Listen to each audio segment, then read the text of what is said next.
Bueno, nos vamos a ir al living, insisto. Estamos también en minutos con una comunicación a Estados Unidos con el embajador argentino allí, que alguna parte efectivamente trabajó, digamos, en el marco de este acuerdo. Pero si te parece... Sí, vamos al living, así Dale. después seguimos continuando con Flor también, ¿no? Que tiene un poco la parte más dura de esta El jornada. famoso sendero fiscal. Sí. ¿Cómo te va, Carlos?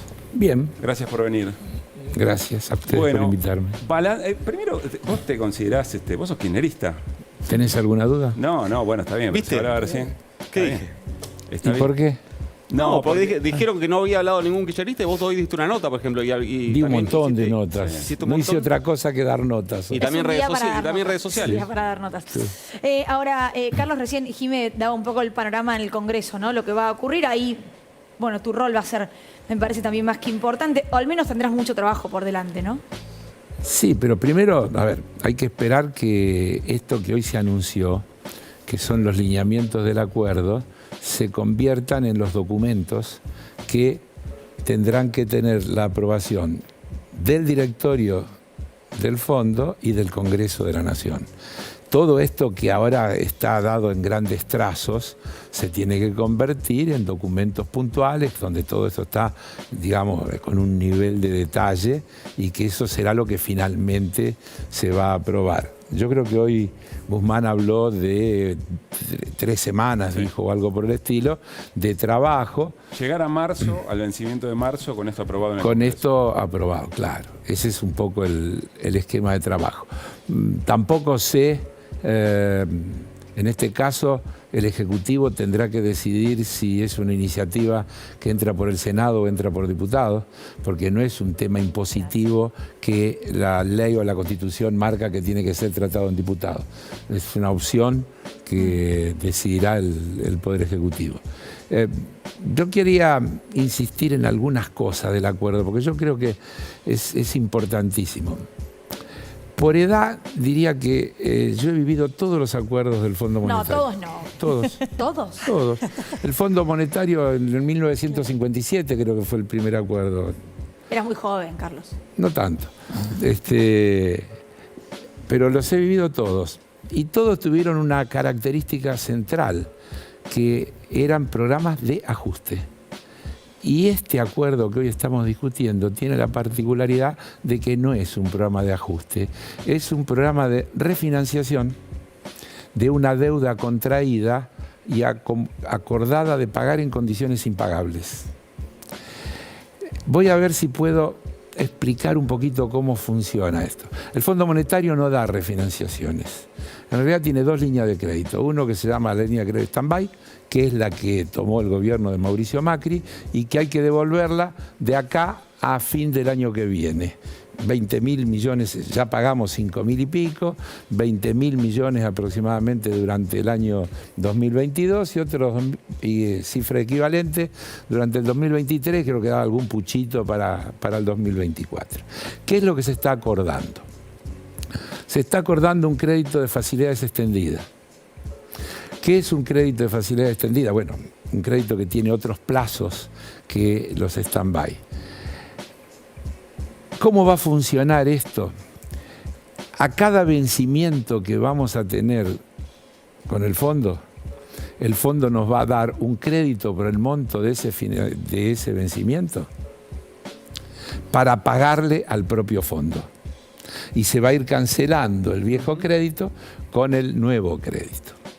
Ese nuevo crédito que nos dan, y esto lo he visto poco y no sé por qué no lo dicen, tiene 4 años y medio de gracia cada cuota. Es decir, cuando nos den los 3.000 millones y pico de dólares para pagar lo que vence en marzo, hasta septiembre del 2026 no le vamos a pagar nada de ese crédito. Y a partir de septiembre del 2026 vamos a tener 5 años y medio más para completar esa devolución. Es importante, Carlos, esa aclaración. Muchísimo, porque ya Guzmán sé lo que es dijo hoy importante. En conferencia hay 4 años de gracia desde el desembolso. Pero claro, no se Desde tendría pero cada Claro. desembolso, va a haber 30 meses de desembolsos. Por eso están hablando de las 10 revisiones trimestrales que se corresponden con cada uno de esos desembolsos. Es decir que esto se terminaría teóricamente de pagar, o los últimos vencimientos estarían por allá por el 2024, si no me falla el cálculo rápido. Pero esencialmente lo que quiero decir es que vamos a dejar de tener vencimientos de deuda hasta la segunda mitad del 2026. La pregunta que me hago es si en esas especies de tutorías que hace el fondo, revisiones que hace el fondo, no se pondrá, esto le voy a contar Nico un poco después, ¿no? ¿Con qué lupa viene a mirarnos antes de cada desembolso? No, porque tiene que ver con lo que está puesto en las condiciones. Y eso iba, Luli, a esto que yo empecé diciendo, que yo conozco todos los acuerdos históricos que se hicieron con el fondo, y es la primera vez que el ajuste no forma parte de las condiciones. Aquí no se habla de privatizaciones, aquí no se habla de reforma laboral, aquí no se habla de reforma previsional, aquí al contrario, en las notas que hoy vimos, incluso en la declaración que el propio fondo hace del contenido del acuerdo, dice que se cuidará la inversión pública, que se cuidará la inversión en ciencia y tecnología y todas aquellas cosas que tienen que ver con los sectores sensibles de la sociedad. Lo que habla, y a mi juicio es lo que monitorearán, es la reducción del déficit fiscal en un cronograma que se acordó y que llega hasta el 2025. Tenemos muchas preguntas sobre eso, Carlos, puntualmente, porque ahí hay un eje muy concreto. Déjame incorporar, sumar a la charla a Jorge Argüello, es el embajador argentino en los Estados Unidos. Ya seguimos charlando con Carlos Heller, pero claro, un rol más que importante el del embajador en estas negociaciones. Embajador, los saludamos de la televisión pública, Lucila Trujillo, Pablo Caruso. Estamos con el diputado Carlos Heller. Buenas noches. Buenas noches, gusto de estar en su programa. Aprovecho para saludar a Carlos, a quien hace mucho tiempo que no veo, pero hemos compartido muchos años en la banca, en la Cámara de Diputados. Así un abrazo, es. Carlos. Otro para vos. Bueno, aquí la pregunta, embajador, es si efectivamente hubo una decisión. Se dijo, previo a la reunión que tuvo Santiago Cafiero con autoridades en los Estados Unidos, que a un crédito político otorgado por decisión política, lo que se necesitaba para destrabar un acuerdo posible, sustentable, digamos, era que efectivamente hubiera una decisión política. ¿Hubo una decisión política para poder llegar a este acuerdo por parte del gobierno de los Estados Unidos? Bueno, evidentemente sí, hubo una decisión política porque la cuestión política es un componente necesario del acuerdo con el estafa que hoy se anunció sobre los aspectos centrales de un nuevo programa. ¿Y por qué es así? Y porque en el año 2008, de no haber mediado consideraciones de naturaleza política y guiños entre la gestión de los presidentes Trump y Macri, ese préstamo nunca hubiera sido otorgado por el Fondo Monetario Internacional. ¿Y sabe por qué? Porque nunca jamás en la historia se otorgó un crédito de esas características. Es absolutamente inusual, número uno. Número dos, es un crédito de imposible cumplimiento. En los términos que fue convenido en el año 2018, todo el mundo sabía, el Fondo Monetario y nosotros, los países que están sentados en el borde del Fondo Monetario, que era de imposible cumplimiento. Argentina bajo ninguna circunstancia podía pagar en el año 2022, tal como está establecido en el cronograma suscripto, convenido en el año 2018, hubiera podido pagar casi 20.000 millones de dólares al Fondo Monetario Internacional. De manera tal que el problema se convirtió en un problema de dos partes, por lo menos. El fondo por un lado, nosotros por el otro. Entonces lo que se desarrolló, y eso tiene que ver con lo que usted recién mencionaba, la visita del canciller Cafiero a Washington, que me tocó coordinar. En realidad Cafiero vino como una suerte de enviado especial del presidente Fernández a tomar contacto con las autoridades locales y explicar cuál es la situación real. El mix entre el componente técnico aportado por el Ministerio de Economía y el componente político liderado por el presidente Fernández, con el jefe de gabinete de ministros, con el presidente de la Cámara de Diputados, con la Secretaría de Asuntos Estratégicos, con la jefatura de la Cancillería, más la acción desarrollada por instrucciones de Buenos Aires por los embajadores en cada una de las capitales de los países que están sentados en la mesa de decisión del fondo, produjo este resultado técnico-político que hoy fue anunciado por el presidente Fernández y que indudablemente es un paso adelante sustantivo en este macabro ciclo de endeudamiento y desendeudamiento que tiene la Argentina. Ahora el Congreso de la Nación, y yo no me lo voy a querer perder, va a tener un debate histórico.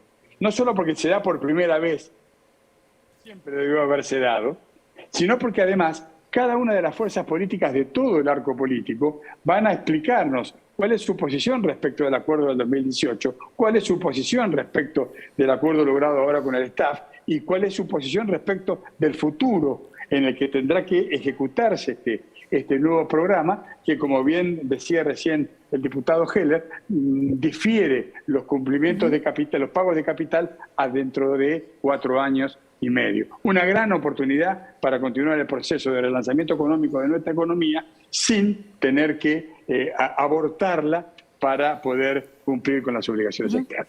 Argüello, ¿cómo le va? Buenas noches, Luli Trujillo lo saluda. Si Donald Trump hubiese seguido siendo presidente de los Estados Unidos, ¿era posible llegar a este acuerdo? Y por otro lado, se sabe que hubo representantes de la oposición que tuvieron un diálogo directo con gente del Fondo Monetario Internacional para que este acuerdo no se realice. ¿Usted qué repercusiones tuvo sobre eso en las últimas jornadas? Bueno, es un ejercicio ya casi de imaginación, tratar de ver qué hubiera pasado de continuar de haber sido reelecto el presidente Trump. Lo cierto es que no fue reelecto, que en su lugar asumió el presidente Biden, que tiene una sintonía especial con el presidente Fernández. Esto se ha verificado en múltiples visitas de alto nivel que recíprocamente se han verificado. Tiene que ver con el accionar diario que nosotros desarrollamos desde la embajada. Yo llegué acá hace 2 años. Y desde que llegué he estado el grueso de mi tiempo consagrado a 2 cuestiones, que son, por un lado, la negociación del endeudamiento argentino heredado de la gestión anterior y, por otro lado, la crisis de la pandemia COVID.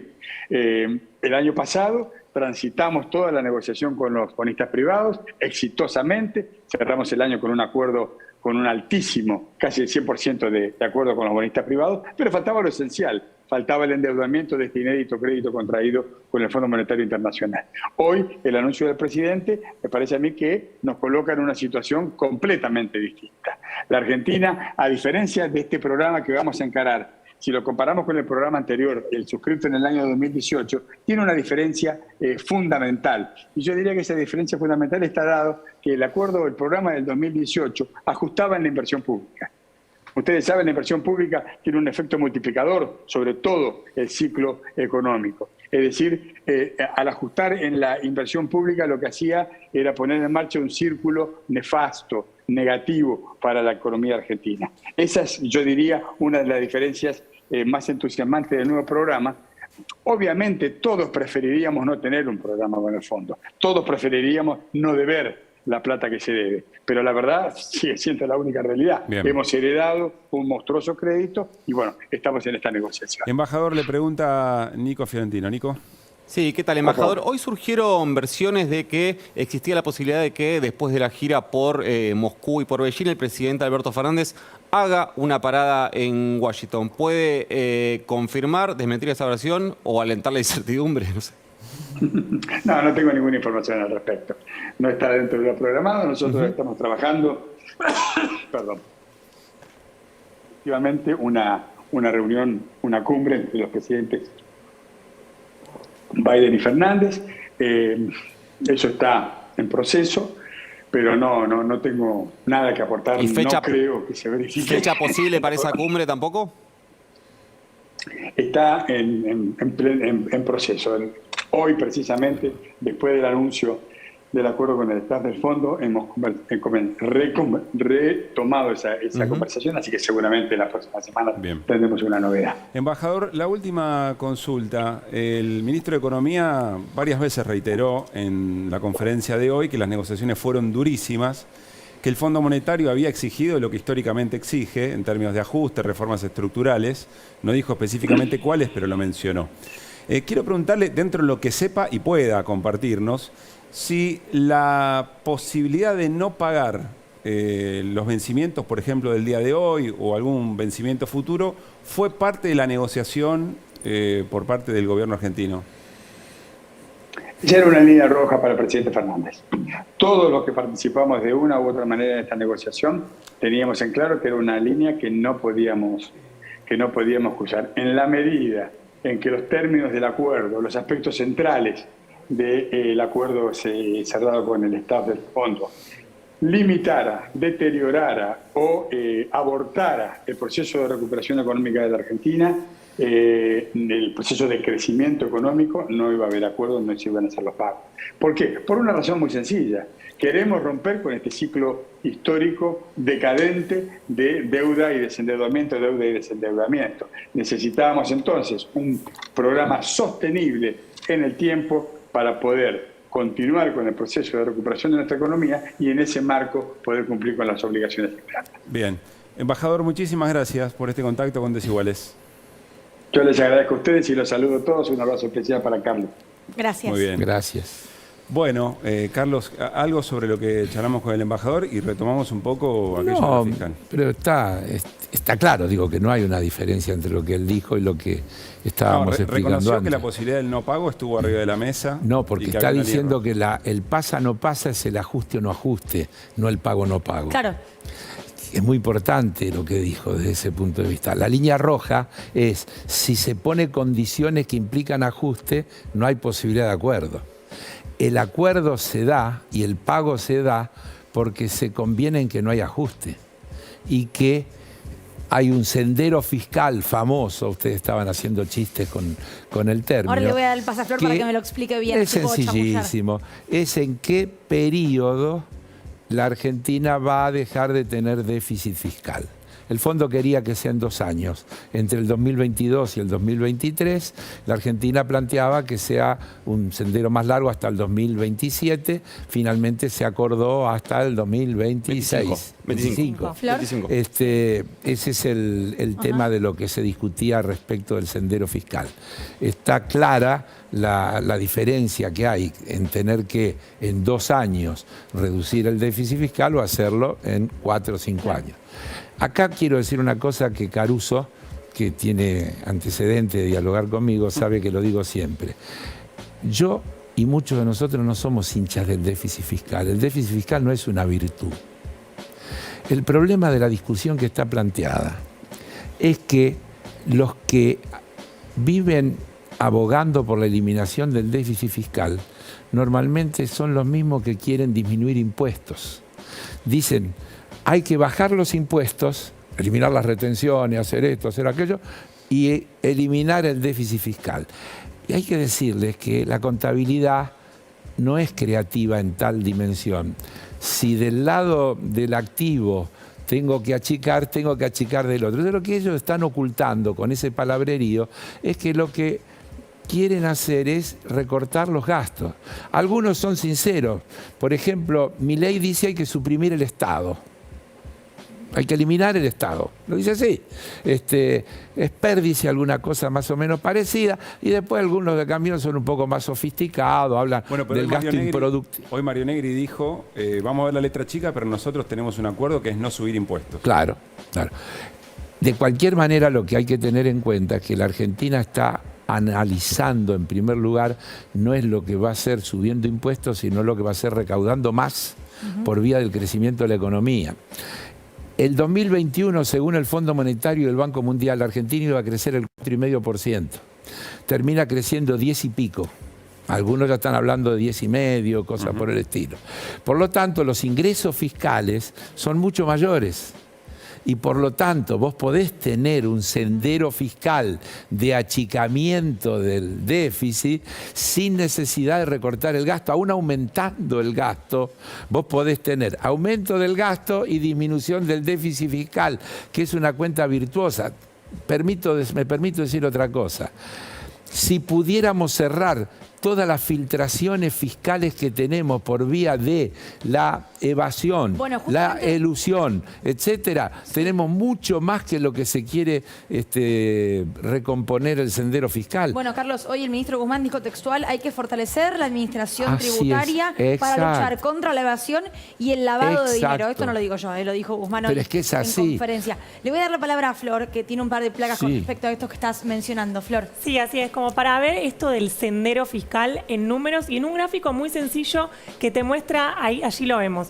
En la línea roja, ¿qué es lo que se estaba planteando inicialmente el Fondo Monetario? Llegar muy rápidamente al déficit cero. Esa era la exigencia original del fondo, es la línea roja. Así es, en apenas 2 años. La línea verde era lo que estaba pidiendo Guzmán, llegar en el 2027 recién al déficit cero. La línea blanca, bandera blanca, entonces ahí es lo que finalmente... Fumata blanca. Ahí está, es lo que finalmente se acordó. Un punto intermedio, si se quiere, se dieron las dos partes, eso es lo que me decían desde la parte técnica, económica que cerró el acuerdo, se dieron las dos partes, Argentina va a llegar antes de lo que proponía, el fondo también se dio, me decían, el fondo no se iba a manchar las manos de un país en déficit, en default, como es Argentina, muy importante en América Latina, por medio punto del producto. Ahora, una parte importante que le quería consultar a Heller es que el déficit bajó muy fuertemente en el 2021, en parte por el aporte extraordinario, 0,5 puntos del producto. Eso no lo vas a tener en el 2022, no se sabe cuánto te va a ingresar por retenciones. Aún así, ¿está descartado cualquier tipo de nuevo impuesto? No puedo contestar eso. Yo no lo podría contestar. Pero quiero volver a insistir en que hay un crecimiento muy grande de la economía. Y si la Argentina logra llevar adelante políticas públicas donde ese crecimiento se sostiene, los ingresos fiscales del 2022 van a ser superiores a los de 2021 por el mayor nivel de actividad económica. Vos pensás que cuando se calculó el presupuesto, por ejemplo, el presupuesto que mandó el Poder Ejecutivo al Congreso, lo mandó en septiembre, lo hizo con los datos de junio. En junio estaban proyectando 5.5 de crecimiento del PBI, termina siendo 10 y pico. La base en el 2022 arranca de ese 10 y pico que ya se creció. Por lo tanto, la proyección de ingresos es mucho más alta, es diferente, y creo que sobre esa idea es que se está trabajando. Creo que se ha trabajado bien, por ejemplo, a fin de año cuando logramos subir las alícuotas en bienes personales de las categorías de patrimonios más altos. Ese es un típico ejemplo de lo que deberían ser las políticas impositivas que un gobierno como el nuestro tiene que llevar adelante. Mejorar la recaudación impositiva por vía de un cambio en la progresividad, aliviar abajo. Bueno, ahí es donde la oposición... Ya sé. No te lo va a hacer pasar por el Congreso. Bueno, está bien. Ellos dicen que cuanto más impuestos a los que producen, no te van a venir a invertir. Está bien, pero ese discurso tiene más viejo que la escarapela para decir Sí, bueno, algo. pero los conduce. Sí, con toda seguridad, pero no es una novedad.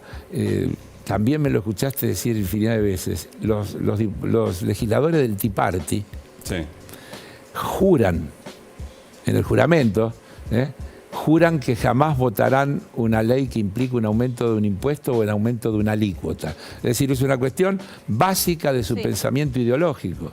Claro. Ahora, vuelvo a decir, ¿cómo se hace para no tener déficit fiscal o para suprimir el déficit fiscal achicando los impuestos?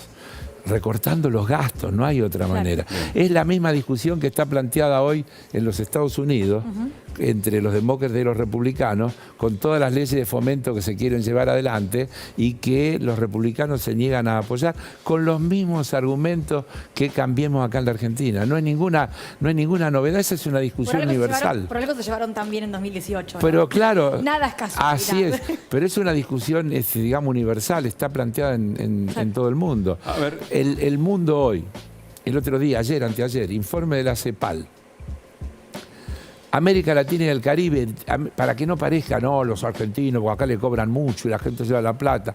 América Latina y el Caribe, alrededor de 300.000 millones de dólares año dejan de percibir por evasión o elusión impositiva. No, por eso no es menor que lo Con haya eso mencionado solo, Guzmán. ¿sabés cómo cambia la situación de la región? Claro. ¿Nico?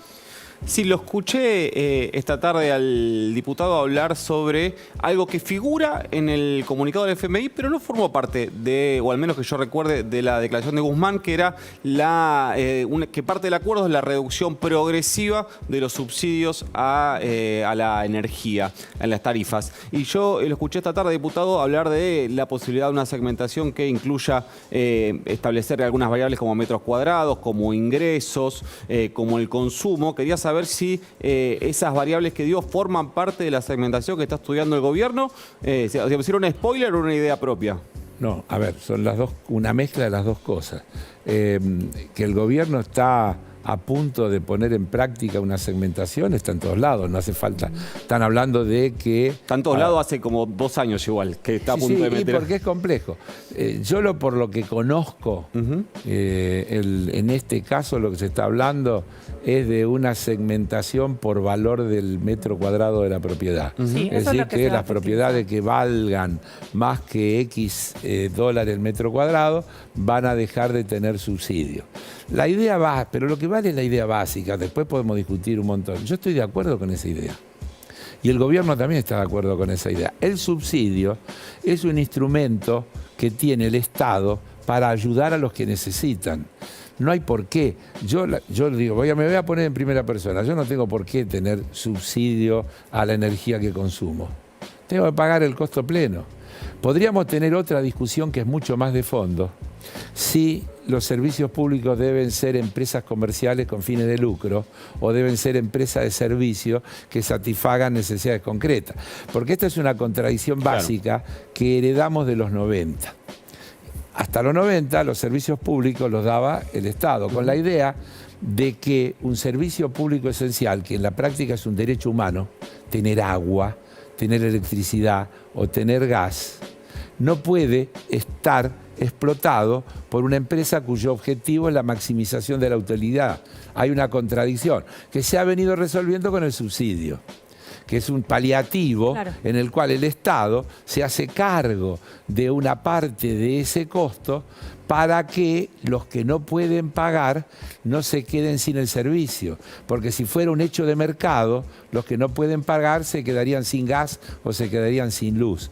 Y estarían entonces siendo privados de un derecho humano. Entonces de lo que se trata es de que el Estado toma recursos de algunos que tienen muchos recursos y subsidia a otros que no pueden pagar. Es así de simple el problema, es así de simple, no hay ninguna perversión. En el sistema de explotación privada de los servicios públicos esenciales, la única manera que se puede atender a las necesidades del conjunto de la sociedad es subsidiando a aquellos que no pueden pagar. Yo, personalmente, preferiría un combo en esa segmentación, donde además del valor del metro cuadrado, tendría en cuenta, por ejemplo, los niveles de consumo, porque también hace falta hacer una educación general de que esos bienes hay que cuidarlos. Afeitarnos con la canilla abierta, no es... o baldear la vereda con agua potable, o baldear la vereda, manguera. claro. Hay que cuidar eso. Entonces, cuando no se mide y no se paga por lo que se consume, no se genera una cultura del cuidado. Entonces, yo incluiría en esa segmentación también, mire, hasta tantos metros cúbicos de gas o de agua, tantos kilovatios de electricidad, esto tiene un subsidio. De ahí para arriba ese subsidio o se achica o desaparece. Bien. Por ejemplo, no sé si está respondido. Bueno, sabés que nuestros padres y abuelos tenían memoria de cuando por ahí no estaban tan subsidiadas y te obligaban en una época, ¿por qué dejas todas las luces prendidas? Claro. Ahora no ocurre tanto Así eso, ¿no? es, así Yo cuando es. era chica me acuerdo que mi abuelo me decía, ¡apagá la luz! Claro. Bueno, está bien. Quiero decir ¿Ustedes que... se acuerdan cuando acá lo criticaban a Chávez, cuando Chávez salió a explicar el Sí, tema claro. del ahorro del agua? ¿Cuánto tenía que durar una ¿Cuánto ducha? tiempo tenía que durar una ducha? Así es. ¿Se acuerdan de eso? Y También me acuerdo cuando un Lo expresidente mataron. en verano en invierno estaba con aire acondicionado para estar en remera. Bueno, nos estamos yendo, nos pasamos unos minutos de las 9 de la noche. Agradecemos a nuestros compañeros y compañeras de Festival País.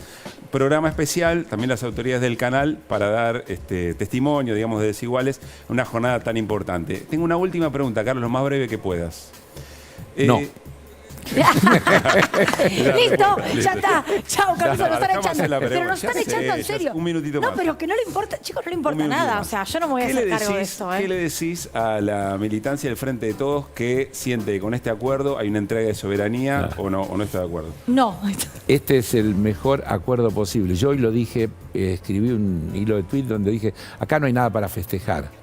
Acá hay un punto de partida de una situación de un país inviable a encontrar una salida para ir en tránsito hacia un país viable. Bien. Eso es lo que hay que contestar. Bueno, ahora sí nos Muy vamos. bien, mira, cortito y al pie. Gracias, Carlos. Gracias. Bueno, nos vamos.